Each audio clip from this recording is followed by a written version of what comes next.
You're listening to Away with Words, the show about language and how we use it. I'm Grant Barrett. And I'm Martha Barnett. We heard from Kelly Hayes in Carson City, Nevada, who says that she recently stopped drinking alcohol, but she's irked by the term mocktail. She says most other words to describe a beverage without liquor are negative, so I'm looking for a positive phrase or word. And Grant, I'm sort of irked by the word mocktail as well. I mean, if you invite people over for an evening of mocktails, I think somehow that suggests there'll be something missing, when actually these drinks can be quite sophisticated and complex and an end in themselves. And I was surprised to learn that the word mocktail has been around since at least the 1930s, but I'm wondering if other people would like an alternative to the word mocktail. Yeah, I don't feel like they need a separate name. For example, you can have artisanal sodas, and they are outstanding. And artisanal sodas come with high-quality flavored syrups and high-quality carbonated water, and you add fruit to them and in a fancy glass, and that's a heck of a drink. And it's basically the equivalent of a mocktail, but it doesn't need to be called a mocktail. It's just a fantastic soda. But if you're specific about what you're going to be serving, I think what she's looking for is a name for a drink that has its own identity, sort of like vegan or vegetarian. It doesn't mention what it doesn't have. Right. The best alternative I've seen is hentail. I like that. Oh, Clever for hentail. hentails. Yeah, sure. I mean, the alternative, I think, is just to reclaim the word. You know, so many words get reclaimed, words that initially sound negative.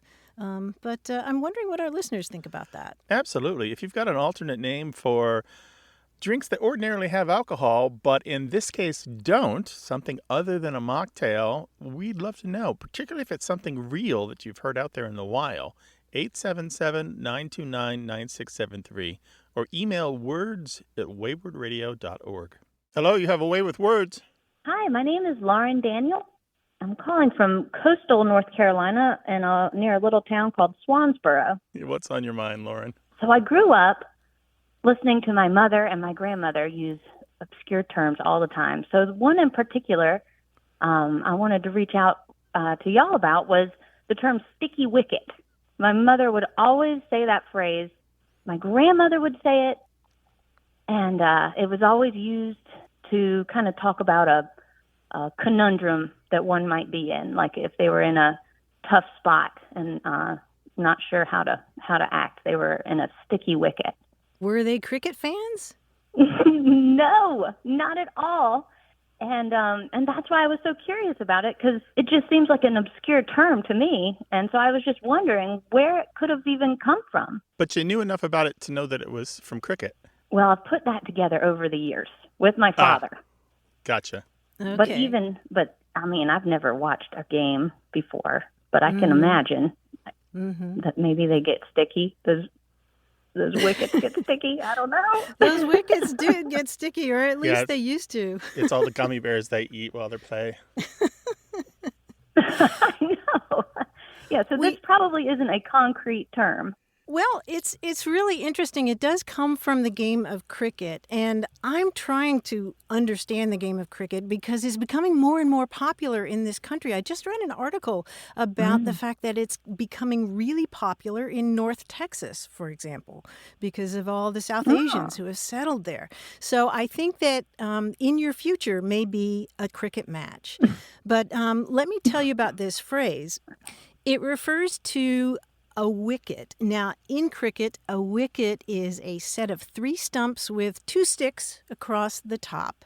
And there's 1 wicket at each end of a strip of grass called the pitch. And the batter stands in front of the wicket and tries to prevent those sticks from getting knocked off by the other team's bowler. And the batter also tries to hit the ball out of reach of the defending team. I've picked up this much.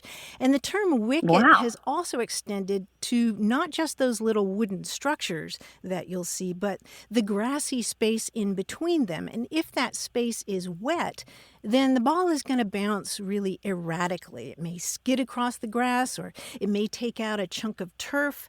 And what happens is that the stretch between the wickets becomes a lot more unpredictable. It becomes harder to navigate. So it's called a sticky wicket, and the phrase playing on a sticky Wow. wicket or batting on a sticky wicket means metaphorically that you're in a difficult or awkward or unpredictable situation. But Grant and I have a wonderful time with cricket terms because there are so many of them that haven't found their way into the language necessarily, but are just really fun to say. Dibbly-dobbly, Yeah, that's a good silly one. mid-off. Or even they even have a term, Lauren, for the razzing that they do of each other. The sledging is what they call it when they try to distract their opponents by teasing them or making fun of them or making them laugh.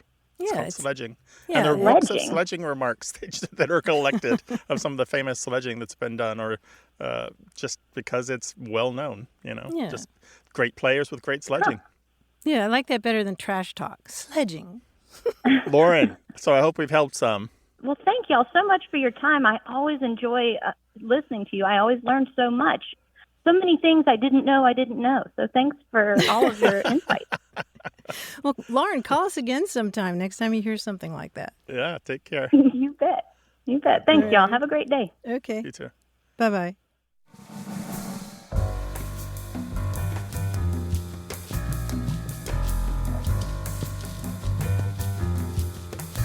I happen to be looking at a newspaper archive, and specifically the Minneapolis Journal from Sunday, July 15th, 1906, and I came across a wonderful headline, "Noisy, hungry frogs sadden farmer's life. They scare his cattle, and they also eat his flannel shirt." They ate his flannel shirt, huh? What? Yeah, I almost didn't want to read the story, but it was a wire story about a farm in Lehigh County, Pennsylvania. It was just 4 short paragraphs, and it was about a farmer named Alvin Shoemaker who was complaining that these large frogs had become pests on his farm. And the story said their croaking scares his cattle when he drives them to water. And last year, they devoured his strawberry crop. And then 2 years ago, they got into his summer house and ate a half dozen of his best flannel shirts, which lay there in the laundry basket. There's just so much that was unsaid in that story. Yes, I'm confused. I didn't know that frogs would eat flannel, but okay. I guess, Mr. Shoemaker, I'll take your word for it at this distance. Yeah, I wonder about that too. But noisy, hungry frogs sadden farmer's life. That sounds like a riddle or a palindrome, but it's none of these things. Right. Send your linguistic mysteries and your weird headlines, 877-929-9673. Email words@waywardradio.org. Hello, you have a way with words. Good afternoon. This is Nell Weber from Virginia Beach, Virginia. Hello, Nell. Welcome to the show. Hey, Nell. Thank you. Up? In my family, my grandmother, and this started with my great-grandfather, who was a farmer, and he used the term as clean as 7 waters.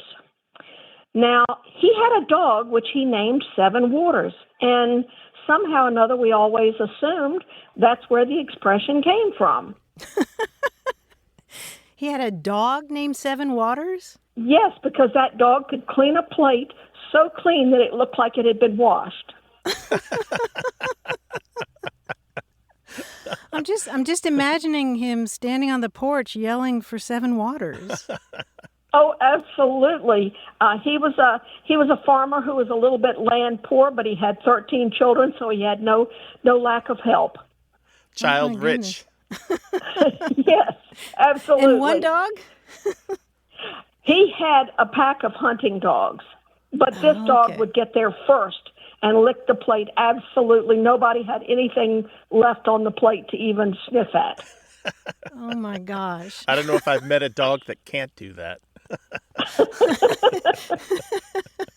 Yeah, I'm not sure that's a special talent. So 7 Waters, clean as 7 Waters. Martha, I got a feel in here that there's more to it than the dog. Well, yeah, for sure. Well, let's talk about the word waters here. I mean, usually water functions as a mass noun. You know, that term applies to nouns that designate something that's usually impossible to count. Examples of mass nouns would be sand or cutlery or literature. You know, usually those are not plural. And in this case, the word water functions as a count noun. It designates the use of water, that is, a rinse. So 7 waters, clean as 7 waters, refers to each of 7 consecutive uses of water. 7 washes, 7 rinses. It's an interesting notion because there's a reference to this kind of thing in the Bible, in 2 Kings. Naaman is told to wash 7 times in the muddy Jordan River. And at first he refuses, and then he goes along with it, and he's healed of leprosy. And so 7 traditionally symbolizes perfection. And if you're washing 7 times, then powerful things can happen. And Grant is not just in that culture, right? No, it isn't. As a matter of fact, in Islam, there's a tradition of 7 waters as well, and it shows up in a variety of languages spoken in countries where Islam is a dominant religion. For example, in Farsi, to wash with 7 waters is a way of saying, as one reference book puts it, to perform one's ablutions with great nicety and circumspection. And in Farsi, it sounds something like behefte abshastan. So the 7 waters are either a literal or figurative perfection, like Martha said, or completeness. It ensures that something, maybe is a person, a situation, a reputation, is completely or perfectly clean. And also in Kurdish, there is a saying or a proverb that's something like, he is beyond 7 waters, meaning he is beyond redemption, either literally beyond redemption of God or beyond redemption in a personal sense, like, he's a hopeless case. He'll never change his ways. Is this a common saying in English? I've never heard it anywhere else. No, but Martha, it's interesting, isn't it, that it goes back that there might be that common shared, like Islam and Judaism and Christianity all have that shared religious root. And I wouldn't be surprised to find that the 7 waters is connected there, that all of these cultures share these common religious influences. Right. And if you look at old newspapers from the early part of the 20th century, sometimes you'll see laundry services that advertise 7 waters. That is, they're supposedly rinsing your laundry 7 times to get it super duper clean. Oh, that's something I really didn't know. Thank you very much. Mm-hmm. Thank you so much for calling. Call us again sometime, and you take care of yourself, all right? All right. Thank you so much. Bye-bye. Sure, bye-bye. Bye-bye. Good clean fun with us, 877-929-9673. More about language and how we use it as A Way with Words continues.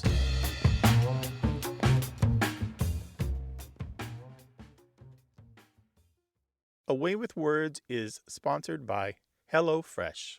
Go to HelloFresh.com/50words and use code 50words for 50% off plus free shipping. Are the leaves changing where you are? Well, so should your dinner routine. Fall in love with cooking again with HelloFresh. When it comes to keeping your family happy at dinner time, the key is variety. With 40 chef-crafted recipes to choose from each week, you'll never run out of exciting meals to try. While you're at it, shop HelloFresh Market for over 100 add-on items like snacks, sides, and more. I'm a big fan of their fit and wholesome dishes. They come with all the ingredients, and the instructions are super easy. That means dinner's a cinch to prepare, and it's delicious. Plus, you get the perfect snacks to keep everybody satisfied. HelloFresh is 25% cheaper than takeout, and the flavor's unbeatable. So when life gets busy, forget delivery, just get HelloFresh. It makes meal prep so much easier and hassle-free. Even if you've always felt like a klutz in the kitchen, you can still discover the joy of cooking with HelloFresh. Trust me on this. Go to HelloFresh.com/50words and use code 50words for 50% off plus free shipping. Thanks to our A Way with Words sponsor, HelloFresh. You're listening to A Way with Words, the show about language and how we use it. I'm Martha Barnett. And I'm Grant Barrett, and here he is at the door with the smell of the sea and the spray and the seaweed in a sailor's hat and a sailor coat. It's our quiz guy, John Chinesky. Hi, John. There is nothing like a dame, nothing in the world. Yeah, we're talking about the ocean today. It's funny you should mention that because the quiz I have, hi everybody, by the way, hello. Today's quiz is called Cruisin'. Now, I figure, sometimes I avoid rhyming games because they're a little easy, but why not take it easy once in a while? And one way to take it easy is to go on a cruise. Now, it was within my lifetime that the cruise industry seemed to have discovered theme cruises, like foodie cruises and oldies music cruises, comic book characters, macrame, whatever, Professor Wrestlers, anything you want, you can go on a cruise for it. But the original had to be the classic booze cruise, of course, because it rhymes, and, just a few days of relaxing and drinking with friends. Now, I don't drink, but I do appreciate a good rhyme. When I hear booze cruise, I wonder what other rhyming cruises can be arranged. For example, a subset of the booze cruise, this trip is for people who make and sell their own beer and ale and want to compare notes and try each other's stuff. It's called the... Ale sale? No, the Brews Cruise. Oh, okay. Cruise. We're going to just stick with cruise. Oh, yeah. all is going to rhyme with cruise. Okay. Yeah, sure. Like I said, I'm taking it easy on myself today. Let's cruise. Now, some of these are very likely to exist. Now, if you're into murder mysteries, intrigue, Sherlock Holmes and such, you can find items to help you solve all over the ship on a Clues cruise. Clues cruise. You got to know there's got to be a clues cruise out there. They should probably just call it a clue cruise or something. They probably just call them murder mystery cruises. Murder mystery cruises, yeah. Now, if you've cruised before, you know that nearly every cruise features a few people who are fashionistas and seem to be there just to show off their Manolo Blahniks and their Christian Louboutins and other luxury footwear. Let's give them their own cruise and call it Shoes cruise. The shoes cruise, yes. Now, sometimes you need to get away to take care of your mental health. Let's arrange a cruise for poor souls with abulomania, those affected with chronic indecisiveness. We can have seminars on how to overcome it on the Choose cruise. The Choose cruise, yes. Now, every person who works with their hands deserves some time just to hang around others of their kind. If you're a woodworker or other kind of builder who wants to compare notes with other handy people, bring your favorite Phillips head to the Tools cruise. Screws. Oh, screws. Screws cruise a little better, though. I say Tools cruise is not bad. Not bad. No, the Screws cruise. John, thank you for taking us on this Amuse cruise. I really appreciate it. That's great. Ring us on the telephone, 877-929-9673. That's toll-free in the United States and Canada. And if you're anywhere else in the world, you can text us. That phone number is on our website at waywardradio.org. Hello, welcome to Away with Words. Well, hello. This is Cher Lindberg. I'm from Minneapolis, Minnesota, but I have a cabin in Amory, Wisconsin. So I live in two worlds. What's on your mind? Well, I live in Minneapolis, and I'm born and raised in the Midwest. And a hot dish to us, Scandinavians, is what the rest of the country calls a casserole. It's any kind of a mixture of, could be anything from rice and hamburger to noodles, but it's a hot casserole, and we call it a hot dish. So I came across another definition from the new pastor of my church in Minneapolis, Unity Minneapolis. He was from Alabama, born and raised in Alabama. And the reason I noticed there was a difference is in front of the church to welcome this brand new pastor from Alabama, he was, I think, in his 50s or 60s when he started in Minneapolis. I told a joke in front of the entire congregation to welcome him. And the joke went like this. There were three people that were friends, and they were in a car, and they died in a car crash. So all three of them went up to the pearly gates at the same time. And the first one saw St. Peter at the pearly gates, and St. Peter looked at the woman and said, "So what makes you think you deserve to get into heaven?" And the woman said, "Well, I'm a Catholic, and I have these rosary beads, and I use them so often to count my Hail Marys. My rosary beads are so worn, they're practically falling apart." And St. Peter looks at her and says, "All right, you're in." So the next one that arrived at the pearly gates was a man. And St. Peter says, "Well, what makes you think you should get into heaven?" And the guy says, "Well, I'm a Baptist, and I have a Bible, and when I read my Bible, I read it so much that the words are worn and the pages are falling out. So St. Peter says, all right, you're in. And the third one was a woman. St. Peter said, what makes you think you can get into heaven? And she said, well, I'm Lutheran. And I know that it's only by the love and the grace of God that you can get into heaven. But just in case, I brought a hot dish. Meaning a casserole, right? Okay, so the whole congregation laughed, and this poor Alabama minister is befuddled, going, because in the South, a hot dish is a scantily clad female, attractive female. They call them a hot dish. Right. So he couldn't figure out, how is this scantily clad female going to help this woman get into heaven? And he's just amazed. So later on, he tells us, could you explain that joke? He wanted me to explain the joke, and when I did, and he told us what he was expecting, we just howled even more. So my question is it just the Midwest where it's the enunciation to it? We call it a hot dish, meaning a casserole, not a hot dish. Like one word. And in the South, they call it a hot dish. And that's my question. I didn't hear that growing up when I was in Kentucky. I'm wondering what you use in a hot dish. What do you put in those? It's often cream of mushroom soup, hamburger, green beans, tater tots on top. It's often a starch, like noodles or rice or potatoes, mixed with some kind of meat and a cream sauce. It's usually a moist dish, like a casserole. I guess that's what I would say. Yeah. Those are all known to me from Missouri, but we didn't call them hot dishes. They were just casseroles. Yeah. Okay. Yeah. And you'll find some arm wrestling online about whether one should call that a hot dish or a casserole. People have really strong opinions about that. They do. This is mostly Minnesota and maybe a few of the surrounding states, Martha, but mostly Minnesota. Right, yeah. I mean, to me, a hot dish is just a hot dish with a hot food in it. But there's a way to say it, and I think I hear Cher saying it. It's not a hot dish, it's hot dish. Hot dish. Hot dish. Yeah, almost like it's one word, right? It is one word in a lot of the materials and in the cookbooks, it's one word, hot dish. There was a survey conducted in 1986, supposedly, that recorded 3,732 different hot dish recipes in Minnesota. Good Lord. There you go. Yeah. Most of them have cream of mushroom. Cream of mushroom soup is one of the main ingredients. It doesn't have the to Campbell's people are happy. Oh, they are thrilled.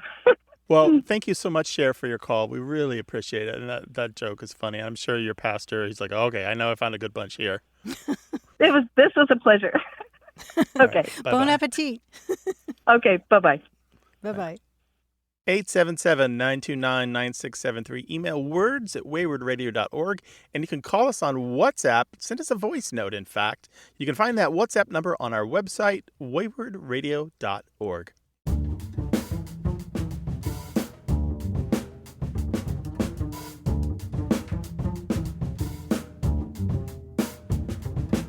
We had a voicemail from Annabelle who says that when her son was about 4 years old, he asked to see if they had something in the have in it. And she said, what? The what? And then she realized he was talking about their cabinet. And to this day, the family calls the cabinet the have-in-it, which makes sense, right? Right, because the cabinet has things. Yeah, look in the have-in-it. Having it.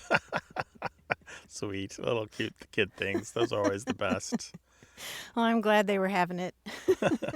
I'm having it too. Words@waywardradio.org. Hi there. You have a way with words. Hi there. This is Norman. Hi, Norman. Where are you calling from? I'm calling from Oakland, California.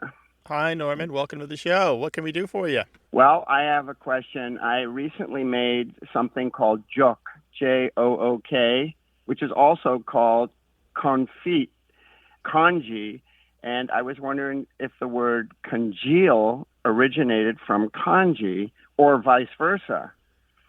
So is the word congee originating from Asia or vice versa? All right, you're going to have to describe this dish so that people get a better clue why you think they might be related besides the sound. Congee is rice boiled for at least 3 hours, and it creates a porridge. But the porridge, if left to cool, it congeals. Mm-hmm. And you can technically make paste out of it, to tell you the truth. Right, put up wallpaper. You definitely could. So congee was originally, for a long time, the name for this dish. That's Congee. You used both the old pronunciation and the new one, which makes me think that you're familiar with the more modern spelling as well, which is Kanji, which has nothing whatsoever to do with the Japanese writing system. And you also called it juk, which is either spelled Jook or Juk. So 3 different names for this same dish. So to answer your first question, no. The word congealed is completely unrelated to the word congee or kanji. Completely unrelated. It's just a coincidence. And I could see why you might think that, because it congealed kind of looks like congee. And the way you might be confused is congealed is related to the French word congeler, which is the past participle of congeler, which means to freeze. But there's an L in there, and it shares a Latin root with words like gel and gelatin and jelly and gelato. But let's explore a little bit this dish, because the reason it has so many names is because it is known throughout Asia and much of the world. It's called kayu in Japanese, kenda or kanda in Sri Lanka. That juk name, it originally was Cantonese, which has been borrowed into other Chinese dialects and into Thai, and also into Hawaii, where you're more likely to hear it called juk or juk than your congee or anything else. And the word congee comes from Tamil. It was originally a word from India. So, and variations on that word exist in most Indian languages. And then English speakers got a hold of the food and the word in the 1600s, borrowed it into English, and never looked back. What's really interesting to me is that the word congee is still used in English, but the only thing it has in common with dishes of that same name in Asia is rice. A lot of times they're very different dishes, just incredibly different dishes. Well, that's good to know. And that's also good to know that there was an association between the Indians and the Chinese, because I know their two cultures combined greatly. So yeah. Even now, as two powers who are sometimes in political conflict, in culture, they have a lot of back and forth. And I think historically the ping pong of food and religion and literature and all that kind of stuff has been a real nice addition to the world. I think the way the two pass things, good ideas, back and forth between each other. So Norman, how did it turn out? It was actually perfect, but you have to trust, because we generally don't cook rice for 5 hours or 3 hours. 3 hours is what it was. And you can get, out of 1 cup of rice, you can get quite a big pot of congee, which is, a full pot. You can get a couple of quarts. So it's Chinese chicken soup, by the way, and you can add cilantro, or some people add pork or chicken or a little bit of fish, but it is their chicken soup. That is what they have when they don't feel good, or if it's a cold day. It's amazing. Thanks for your perceptive question. We really appreciate it. Well, I appreciate your show. You guys are great. Keep up the good work. Oh, it's our pleasure. Thanks so Take much, care of yourself. Norman. Bye-bye. Okay, bye now. Bye. 877-929-9673. Hello, you have a way with words. Hello, this is Dave Cipollone from Pittsburgh, PA calling. Hi, Dave. Welcome to the show. Hi, Dave. I was watching a TV show and someone said, whenever you say, whenever the Reverend says, hold your peace, he said it was Piece. So I looked it up and I couldn't really tell on the internet what it was. So I was reading a book by Geraldine Brooks. The book was called March, and it was about the guy from Little Women. And on page 254, she was talking to a surgeon, and she said, "I didn't know what to say, so I held my peace." Peace. Now, 5 pages later, her husband, who was very sick, was talking about going back into the Civil War, and she said basically, if he did that, I would hold my peace again, Piece. So I'm thinking, well, which is it? Like it looked like in the book March by Geraldine Brooks, it was the same context. She was saying the same thing, but it was Piece versus Peace. So I was like, which is it? Oh, wow, that's really interesting. Just to clarify, in terms of the thing that they say at weddings, if anybody knows why these two should not be joined together, speak now or forever hold your peace, that is Peace.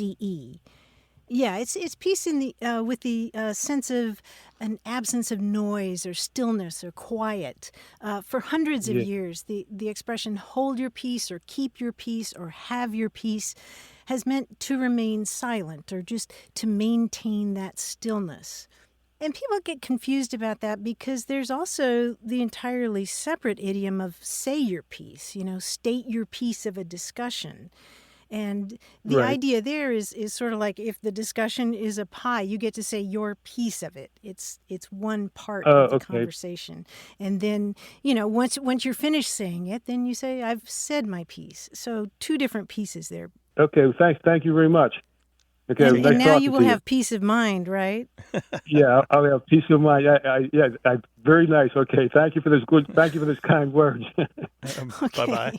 Take care, Dave. Okay, bye-bye. Okay, Bye-bye. bye-bye. Thank you. Well, if you're struggling with a language question, we can probably provide you peace of mind. Call us 877-929-9673 or send the question in email to words@waywardradio.org.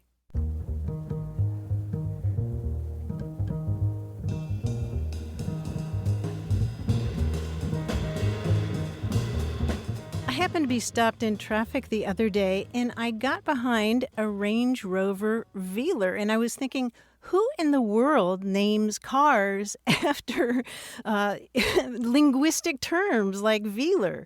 I was so puzzled. I came back home and I looked it up. And actually, those Range Rovers, I'm sure everybody knows this but me, those Range Rovers are called velars, Velar. And it's derived from the Italian word velare, which means to veil or cover, because when they created the prototype for this particular type of Range Rover, it was very, very, very secret. Aren't all new cars secret, though? They camouflage them in weird ways as they drive them on public streets. Right. Don't they call those ghost cars or something like that? Yeah, but I don't know why this one was more secret than others. I don't either. And, I had this nice drive home where I was thinking of, what other linguistic terms could we use to name cars? The Ford Uvular. A nasal instead of a nasal. The Kia Nasal. Talk to us. We've got a dozen ways to reach us on our website at waywardradio.org.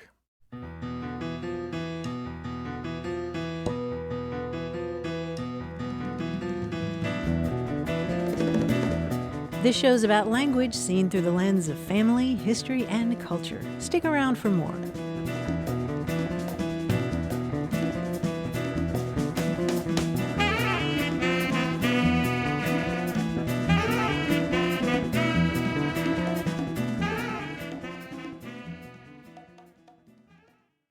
You're listening to Away with Words, the show about language and how we use it. I'm Grant Barrett.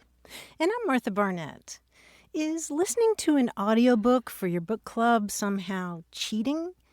There was a time when I would have said yes, that a printed book forces you to engage and focus as you're translating those letters on the page into words in your mind.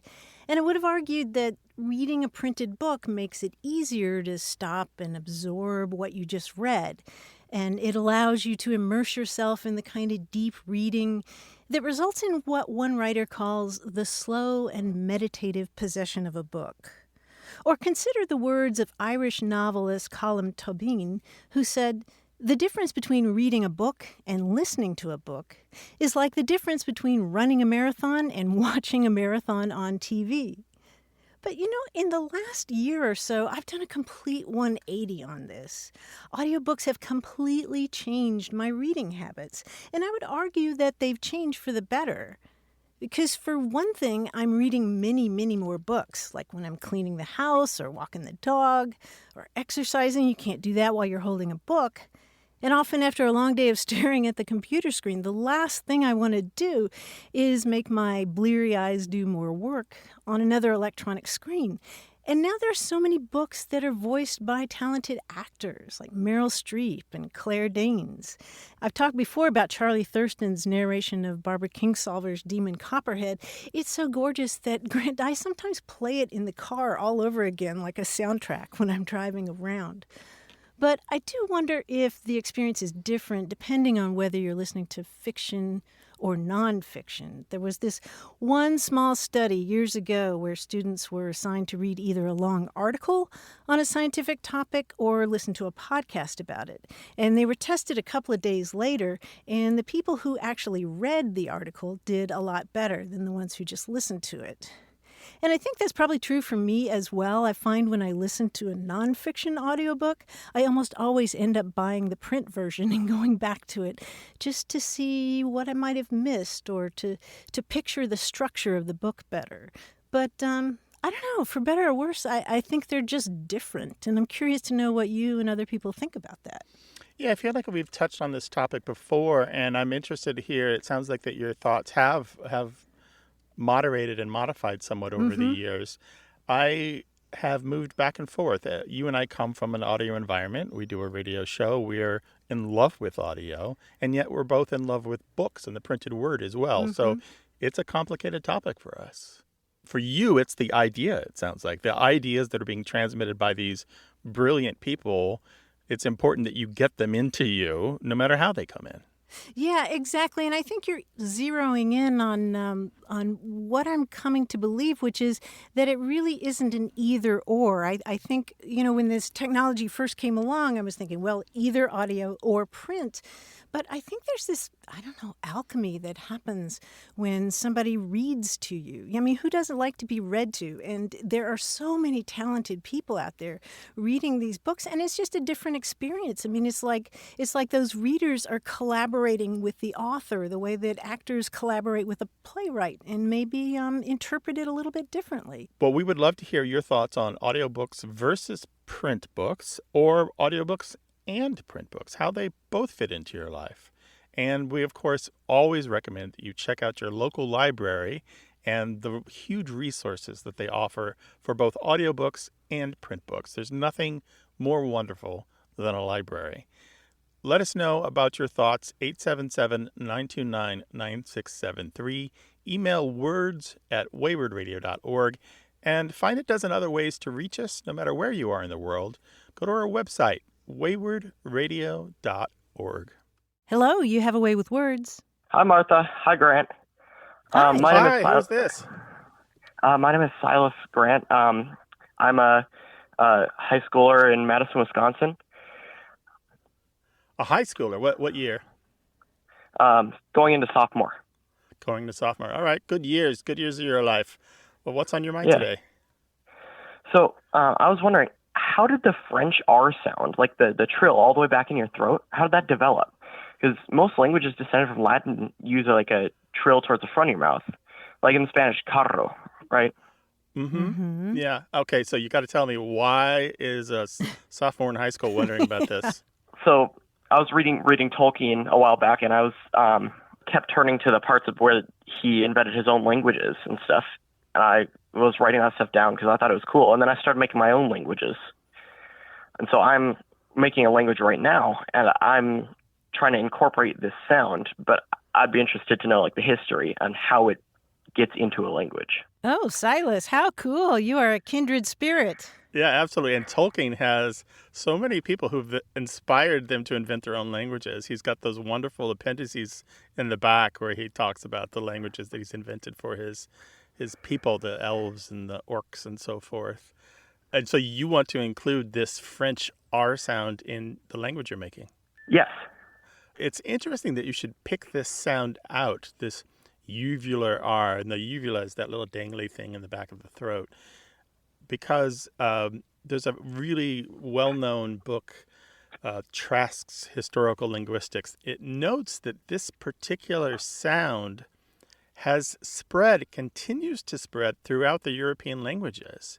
It says that 3 centuries ago, the Western European languages has what's known as some kind of coronal R. That's more like the R that happens on the very front of the mouth, where the R happens on the alveolar ridge. That's that hard bony ridge behind your teeth.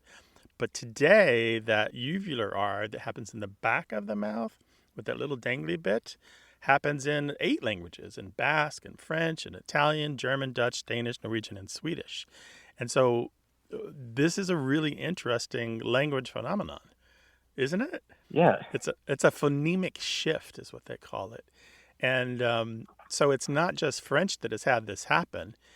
Part of what happens here is that we have this concept known as prestige languages, and French typically has been a prestige language where something happens in French and other people who admire the French and their culture, particularly for their fashion and their food and their literature, might imitate the high class and the well-known and the important people in France and borrow their French words or learn to speak French and high-class French, and perhaps they've borrowed some of the sounds from the language as well.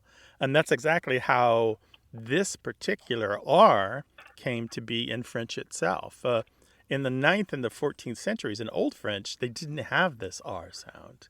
It sounded more like the modern R that we have in Italian and Spanish today, which was like the Latin R back in the day. But around the 17th or 18th century, in Paris, we got this R sound that is like rouge. I'm exaggerating it here so it's a little easier to hear on the radio and in the podcast. And this new uvular R was a characteristic of posh speech. And the other thing they had was this, to make that R, they didn't open their mouth very much. They tried to avoid opening their mouth wide, and that really forms that R. Rouge.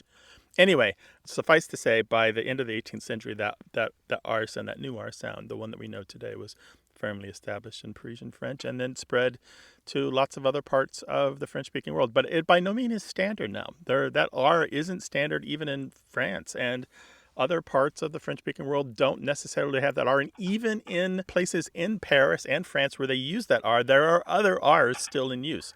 It just depends on the word and where it appears in the sentence and what's being said and by whom and to whom.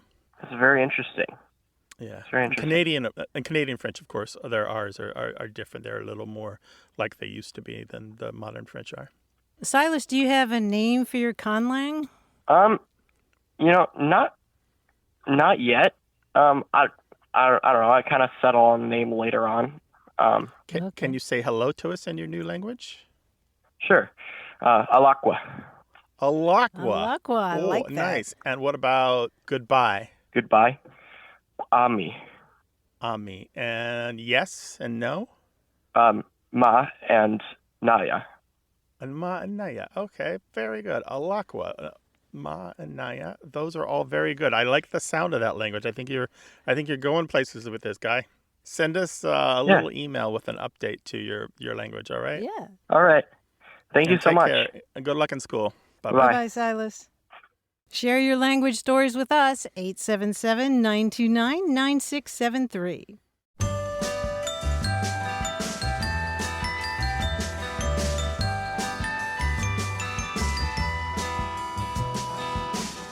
One of our conversations prompted this remembrance from Kirsten Everspaugh, who lives in Evanston, Illinois. She and her husband lived in a co-op in college at the University of Michigan, and it was common in co-ops across campus to have food and other things that were just there for common use. Anybody could take them. And the acronym that they used on campus was GUF, which stood for General Use Free Food, but it also stood for detergent and just anything else that you had that anybody could take. And she said that they were recently together with a group of friends from college, and they still use that term because it's so nice to have a term for anything that's fair game for everyone. GUF. General use free food. GUF. Oh, yeah. I don't imagine there'd be a lot of collision with the other meaning of GUF. That's pretty handy. Yeah, I like it. Well, you can call us and you can give us either kind of GUF on the phone, 877-929-9673. Hello, you have a way with words. Hello, this is Sheila. Hi, Sheila. Where are you calling us from? From Charlotte, North Carolina. Oh, wonderful. Well, welcome to the show, Sheila. What can we do for you? I called regarding my father. He's deceased. Were he alive, he'd be 103 today. And as a kid growing up, he used to always ask us, did we need any gitas, which was the term he used for money. And then he went on with his nieces and nephews, his grands, my nieces and nephews, and he would always ask them as they were leaving, do you need any gitas? And we don't know the origin of that word or how that became money for him. Well, that's pretty generous of him. Did you need gitas? Oh, from time to time, and even if you said no, he would still give it to you. Oh, yeah, there we go. What a sweetheart. That's a good fella, yeah. Geetus, something like that? I guess. I don't know. He was from Alabama, so it was said with a pretty thick Southern accent. But you're, I'm listening to your accent. You're not originally from North Carolina, are you? I grew up in Chicago. Yeah, I can hear that in your vowels. Yeah. Yeah, Gitas, you're not the only one who can't really decide how to spell it. I've got 4 or 5 different spellings here. Geedus is one of the spellings, Geetus, Geetis, Geetas, sometimes Gheetus, and then sometimes people just say geets. Give me some geets, meaning giving some money. The origin of it is lost to mystery, like a lot of slang, but I have a little theory that I want to share with you, and you can see what you think. You can judge it for me and see if you think it's worthy. When digging up the origin of this term, I discovered 2 interesting facts. One is a lot of the early uses of it come from California, which is very strange. Many of them in the 1920s just show up in California newspapers. One of my favorite quotations actually showed up in a Eureka, California newspaper from 1923. And there's this columnist who went by the pen name of Hector, Heck-Tor. It's this slangy, anonymous columnist, and he wrote mostly about gambling and gamblers. So as you can imagine, his writing was wild. He wrote, in one of his columns, he wrote, one of the town pool room sharks maintains that he is sanitary the year round because somebody sends him to the cleaners every Saturday night. But that makes no never mind with us. We know that as long as he is out of Gitas, he is also out of soap. No. And I just think that's funny. They send him to the cleaners, meaning that they take him for all his money. Right. All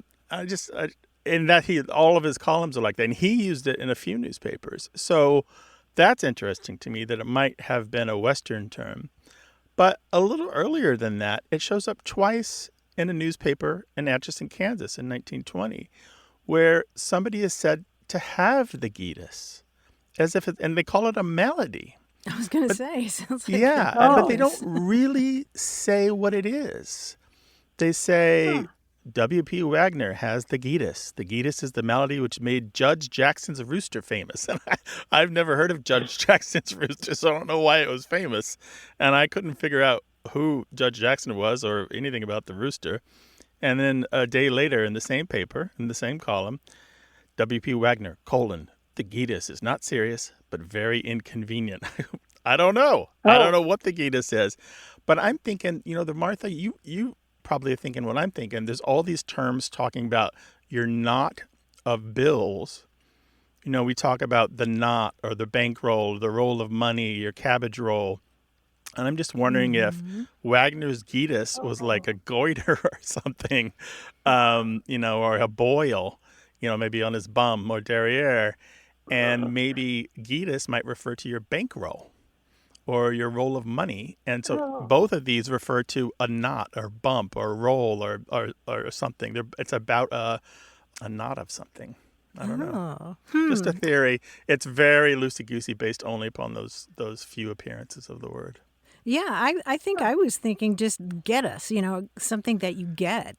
Yeah, that's what Jonathan Green, the slang lexicographers theory is, but that's just simply based on just the phonetic similarity. There's absolutely no citation evidence for that, though. Well, that's interesting. We always kind of wondered, he was in the Navy in World War II, and we wondered if the origin came from his travels that way. He may have picked it up there. It's certainly stuck with slangy. Yeah, and people in the Navy pick up all kinds of new language from, You encounter so many new people from around the country when you're in the Navy, so you get a lot of new language that way. Right, and you'd spend your Gitas on the Gee Dunk. That's right. On the ice cream, right? Yeah. Well, Sheila, in other words, we don't know. Yeah, I'll hold out for more information. It's one of those terms you kind of put on your list of, boy, I'd like to know more. And occasionally a new database will go online, or a whole big batch of newspapers will be digitized, and I'll look it up again and see what I can find. Thank you so much. Take All right, care. take care. Bye-bye. If you know what made Judge Jackson's rooster famous, do let us know. And if you have a question about anything related to language or slang, no matter where you picked it up, let us know. 877-929-9673 is a toll-free number in the United States and Canada. And there are a dozen ways to reach us. You can find them on our website at waywardradio.org.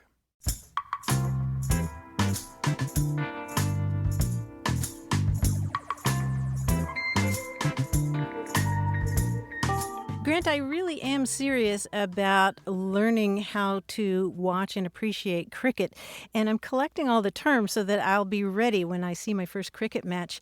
And one of the terms that I really like and can't wait to use is Howzat, Howzat.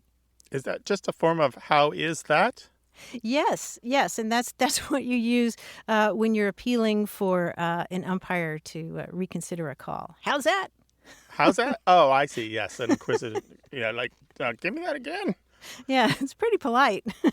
877-929-9673, toll free in the United States and Canada. Our team includes senior producer Stephanie Levine, engineer and editor Tim Felton, and quiz guy John Chinesky. We'd love to hear from you, no matter where you are in the world. Go to waywardradio.org/contact. Subscribe to the podcast, hear hundreds of past episodes, and get the newsletter at waywardradio.org. Whenever you have a language story or question, our toll-free line is open in the U.S. and Canada, 1-877-929-9673. Or send your thoughts to words@waywardradio.org. A Way with Words is an independent production of Wayward Inc., a nonprofit supported by listeners and organizations who are changing the way the world talks about language. Special thanks to Michael Breslauer, Josh Eccles, Claire Grotting, Bruce Rogo, Rick Seidenworm, and Betty Willis. Thanks for listening. I'm Martha Barnett. And I'm Grant Barrett. Until next time, goodbye. Bye.